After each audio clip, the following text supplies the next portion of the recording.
What's up sa inyo mga ka-works? Yan, magandang araw. Bali, papasok kami ngayong araw. Isasama ko kayo sa aking maghapon sa mga trabaho. Sasama ko kayo, pero syempre hindi ko na ipakikita yung kung ano yung ginagawa ko sa work. Sasama ko kayo sa buong araw namin ngayon. Kasama ko si Mrs. Yan. Pero bago ako pumunta dun sa work ko, tutulungan ko muna siya dun sa trabaho niya.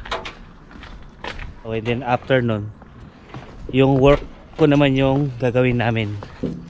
So, bali, sasama ko kayo sa buong araw ko ngayon kung ano ba yung ginagawa ko sa loob ng isang araw para may idea kayo, makita nyo naman kung ano yung ginagawa namin sa araw-araw.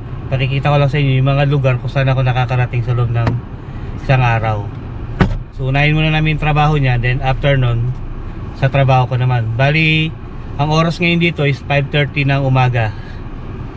So may oras pa ako para tulungan siya, then after nun doon naman sa work ko. So kita-kita tayo mamaya. Drive muna ako mga ka-verbs.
Yan, bali dito po pumapasok si Mrs. At simula Lunes hanggang Biyernes. Isa siyang resto bar. Sailor.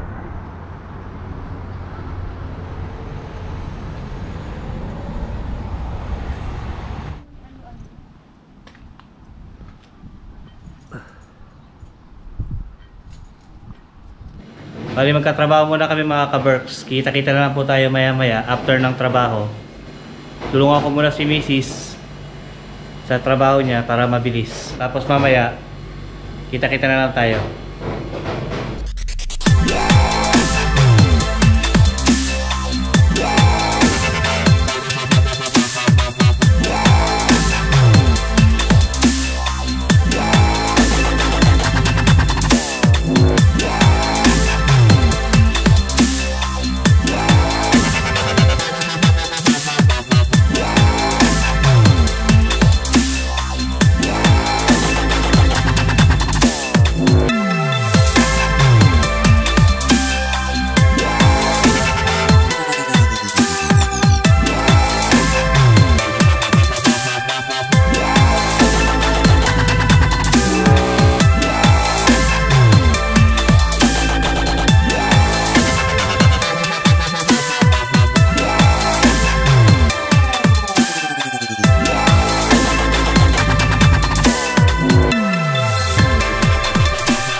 So yun mga ka-works, tapos na kami dito sa Sailor. After naman ito, doon naman kami sa trabaho ko. Pero bago lahat, bibili muna kami ng makakait para may baon kami mamaya sa trabaho. Codintera. Medyo malayo-layo yun, kaya tsaka medyo matagal yung trabaho doon, kaya kailangan namin bumili ng pagkain. So tara, punta tayo sa tindahan. Yun siya. Ayan, bili mo. Wow. Mahirap na, baka magutom. Pumayat ako. Kaya tayo katrabaho para kumain. Diba?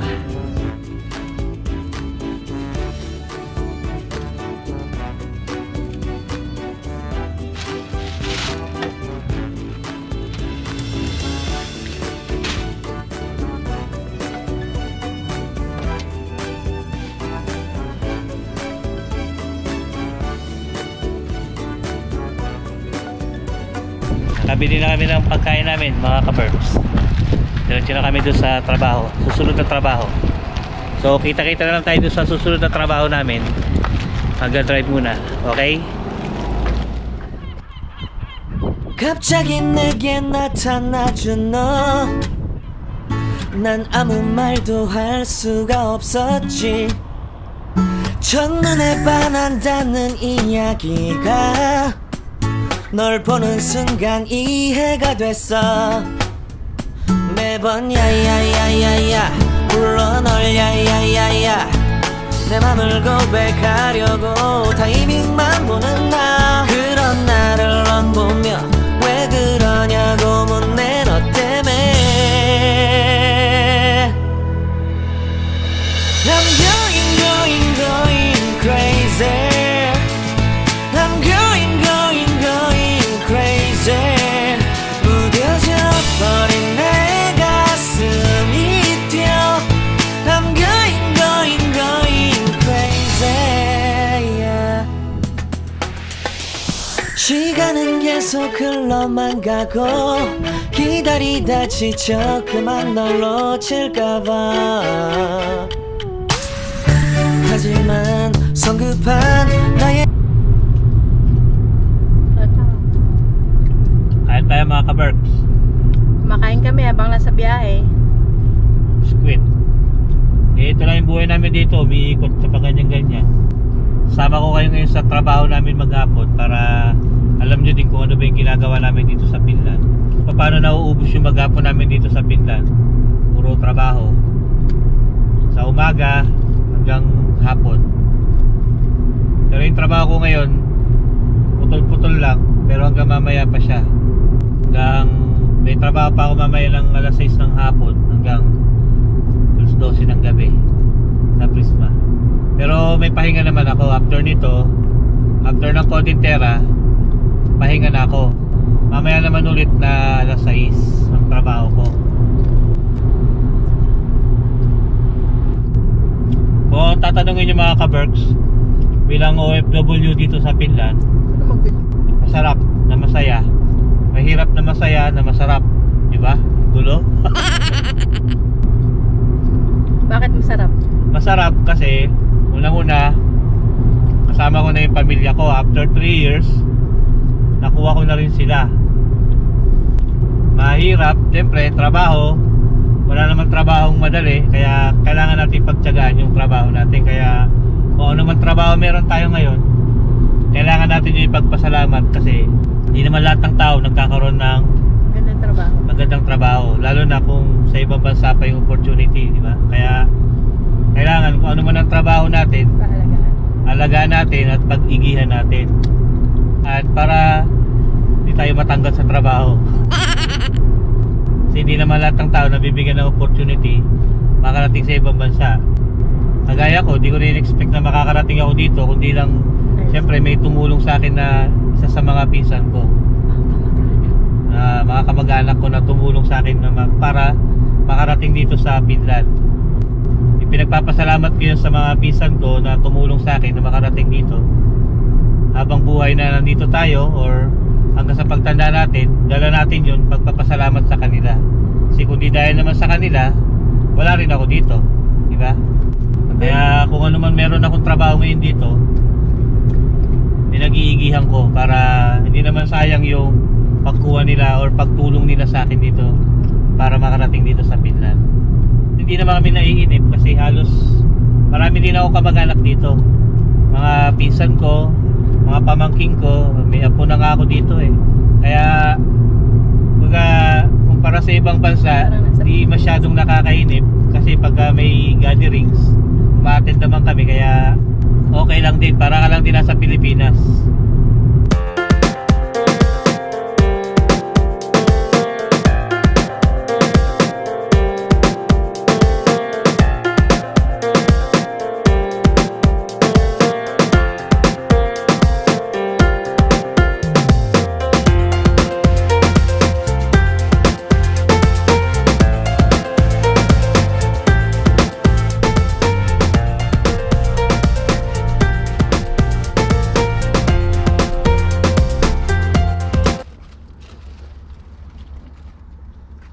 Dito na kami mga ka-Berks sa trabaho ko sa Codintera.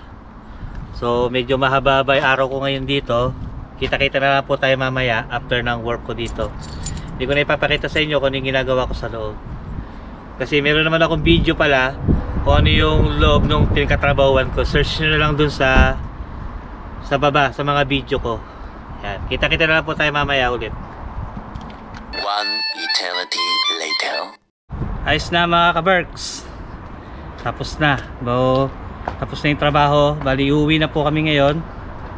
Yan. Magpapahinga, kakain, matutulog. At mamaya papasok na naman ako ng bandang alas 6. Bali ang oras ngayon is alaw na medya na dito. Kasi mamaya papasok na naman kami. Ay ako lang pala. Yan. Ganyan lang ang buhay namin sa Finland.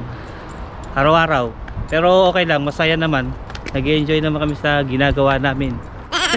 Asan yung asan yung sasakyan? Boy.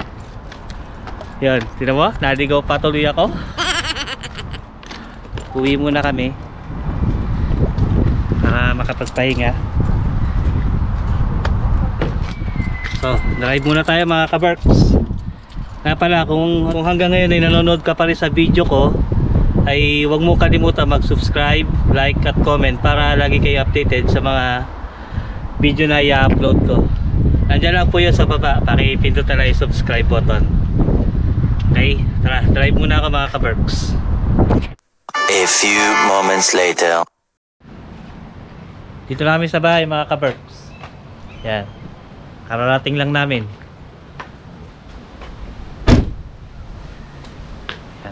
Kakain, tutulog, papahinga. Tapos mamaya, trabaho ulit. Yun no. Third floor.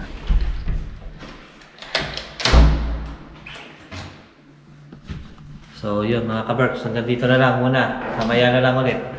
3 hours later. Magandang hapon mga ka-Berks. Yan, papasok na ulit ako ng alas 6 ng hapon. Bali 5:45 na dito, 5:45. Ayos naman, nakapagpahinga ako, nakakain, nakatulog ako ng 2 hours. Tapos pasok na ulit ako ngayon ng Prisma ng alas 6. Bali hanggang mamaya pa ako doon, mga 12 midnight pa yung uwi ko. Kaya medyo mahaba-haba pa yung araw ko ngayon. Pero okay lang kasi nakapagpahinga naman ako, tsaka nakatulog. Ganyan tumatakbo yung araw natin dito sa Finland. Pero hindi naman araw-araw na may panggabi ako. Tuwing ano lang, Biyernes at Sabado. Kaya okay lang din kasi yung ibang araw nakapagpahinga naman tayo ng maaga, nakakatulog ng maaga. So kita-kita na lang tayo sa Prisma. Magdadrive muna tayo ulit.